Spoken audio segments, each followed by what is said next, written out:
Një përgjigje nga kryeministri, po, patjetër.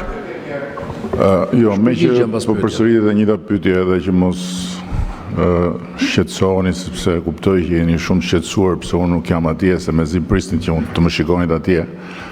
Në fakt unë duhet bëja një zgjedhje midis ti përgjigjesha ftesës së babait apo të mikprisja vajzën këtu në Shqipëri. Edhe zgjodha vajzën.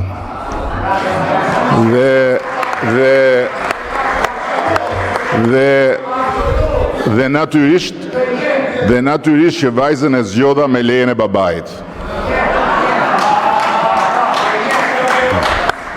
E dyta, duke qenë se Zoti Mediu është ura që lidh Amerikën me rrugën e shpresës, unë prisja nga Zoti Mediu në fakt që të hidhte poshtë pretendimin e Britanisë dhe të mbante anën e Amerikës, po s'ka problem se nuk shohim ne asnjë arsye për të parë divergjenca të tilla, kështu që Zoti Mediu rrini i qetë, analizat i kanë bërë ata që na kanë ftuar dhe ne nuk na ardh akoma koha të analizojmë ata që na ftojnë.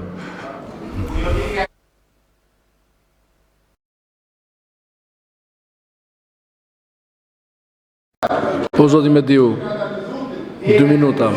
E para, Replik. në qoftë se ke vesh të dëgjosh tash që jam absolutisht dakord që Shqipëria në partneritetin që ka me Shtetet Bashkuara duhet të jetë pjesë e Bordit të Paqes. E dyta, besoj që është shumë e rëndësishme në iniciativa të tilla të dimë se ku jemi dhe për çfarë jemi. Në qoftë se marrim për granted se dikush na ka ofruar diçka dhe nuk bëjmë analizën tonën, kjo nuk tregon ndonjë mençuri, biles tregon të kundërtën e kësaj. Edhe besoj që do të ishte shumë e vlefshme, i nderuar zoti Rama, që kur flasim për gjëra të tilla, të ketë një diskutim pak më të gjerë dhe më substancial, sepse çështjet e sigurisë nuk janë çështje tuaja personale. Janë çështje që janë të interesit të vendit dhe më tej se kaq të interesit ton kombëtar. Ky është shqetësimi im, mund të jetë tërësisht irrelevant, por thasha ka një analizë në raport me këtë çështje, në qoftë se të tjerët i kanë bërë analizat, i kanë bërë në këndvështrimin e tyre. Ne si shqiptarë na takon që ti bëjmë këndvështrimin ton. Dhe besoj kjo është normale për një kuvend që ta shoh dhe në këtë këndvështrim dhe nuk shikoj asnjë gjë të tepërt në atë që unë thash. Për sa i përket pasaj lidhjes me rrugën e shpresës e tjerë, e kam pasur dhe kam kënaqësi që të bëj çdo gjë që është e mirë dhe mundshme për vendin tim në çdo raport ndërkombëtar apo edhe politik brenda dhe jashtë vendit. Zoti Berisha, pyetje.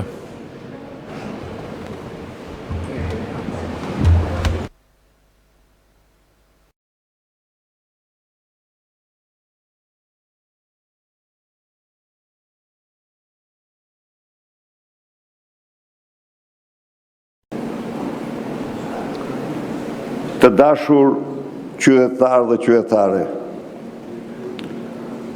kjo seancë sot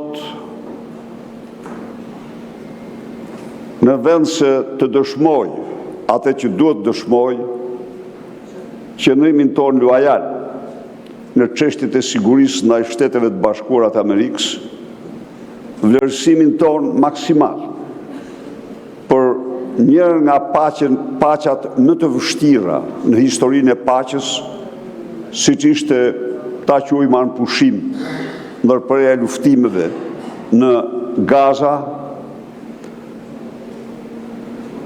figurat butaforike Palloshi i Belindës i jep kësaj seance nuanca, të lutem, Fjalën e keni vetëm për të bërë pyetje.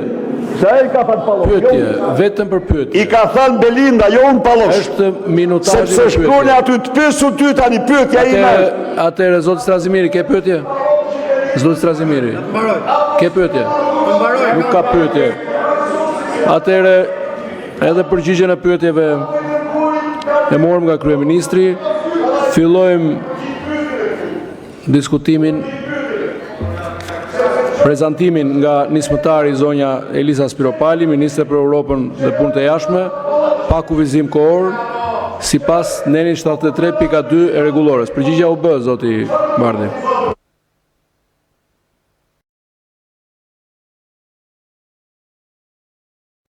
Zoti Berisha, ju lutem, zini vendin.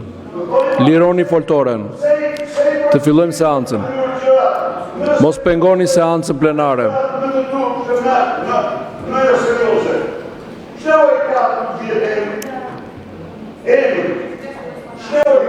Zoti Berisha ju tërheq vëmendje sipas rregullores.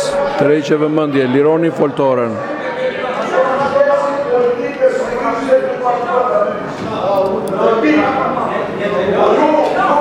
Jeni pa mikrofon, lironi foltoren.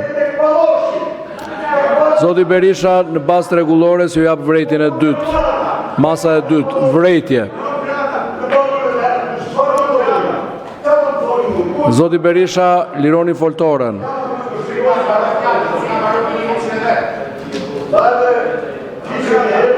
Lironi foltoren.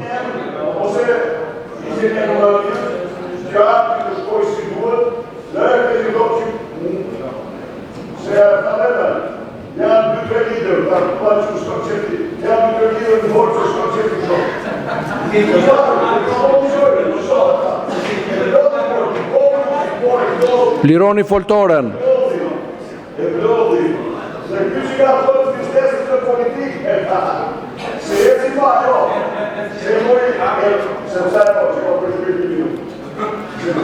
Jeni pa mikrofon, lironi foltoren. Nuk po dëgjon njeri.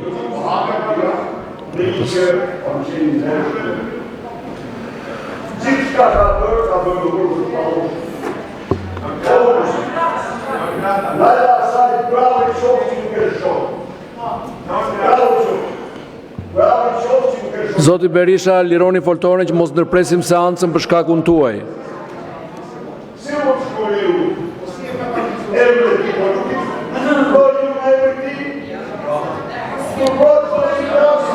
Fjalën e ka nismëtari, zonja Eliza Spiropali, Ministre për Europën dhe Punët e Jashtme, pa kufizim kohor sipas neni 73.2 e rregullores. Zoti Berisha, nëse nuk lironi foltoren, do kalojmë në masën e tretë sipas rregullores. Masa e tretë sipas rregullores, nëse nuk lironi foltoren, është heqja e fjalës për ditën e sotme.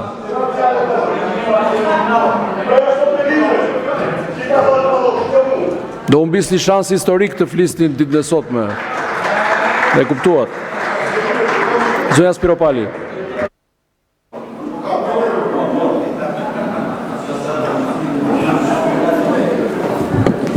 I nderuar kryetar, të nderuar deputet të dashur qytetar. Sot nuk jam këtu thjesht për paraqitur një akt ratifikimi. Jam këtu për të folur për një moment që pas një egzagerim ka pesh për mënyrën se si Shqipëria po shihet dhe po dëgjohet në botë. Pak ditë më parë, presidenti i Shteteve të Bashkuara të Amerikës Donald Trump i ka drejtuar kryeministrit Edi Rama një ftesë që nuk është e zakonshme. Një ftesë që e pozicionon vendin ton si antare themeluese të një mekanizmi të ri ndërkombëtar të quajtur Bordi i Paqes. Kështu që është ju gjithmonë para kohe.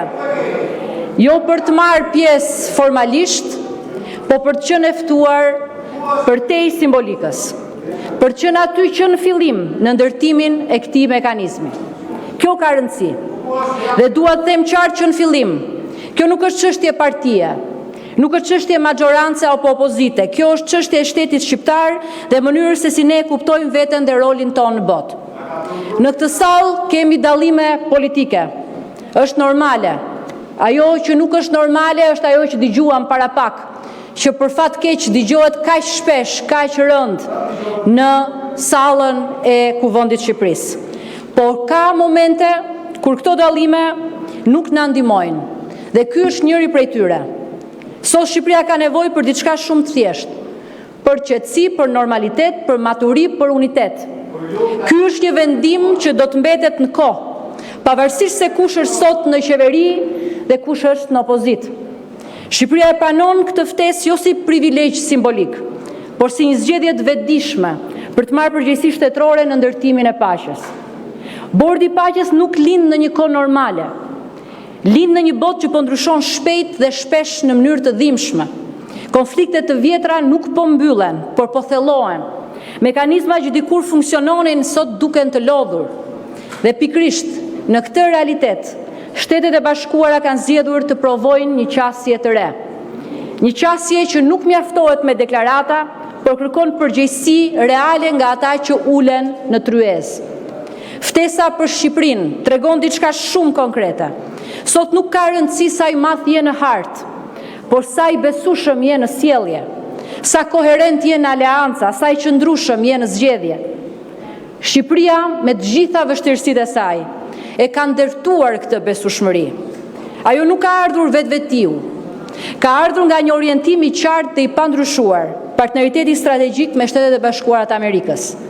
Ky partneritet nuk është slogan, është histori konkrete, është NATO, është angazhim, është prania aty ku është dashur, edhe kur nuk ka qenë lehtë. Politika jashtme shqiptare ka pasur vazhdimsi, dhe kjo vazhdimsi është arsyeja sepse sot Shqipëria gëzon besim. Prandaj kjo ftesë nuk është surprizë, por as nuk duhet marrë si e mirëqen. Dua ta them këtë edhe me një qartësi tjetër dhe pa asnjë dyshim. Kjo besueshmëri nuk është abstrakte. Ajo lidhet me i drejtim të qëndrueshëm politik që Shqipëria ka pasur në këto vite dhe më mënyrën se si kryeministri i vendit, Edi Rama, e ka përfaqësuar Shqipërinë në arenën ndërkombëtare. Me guximin për të ndërtuar aleanca aty ku tjerët shihnin vetëm kufi,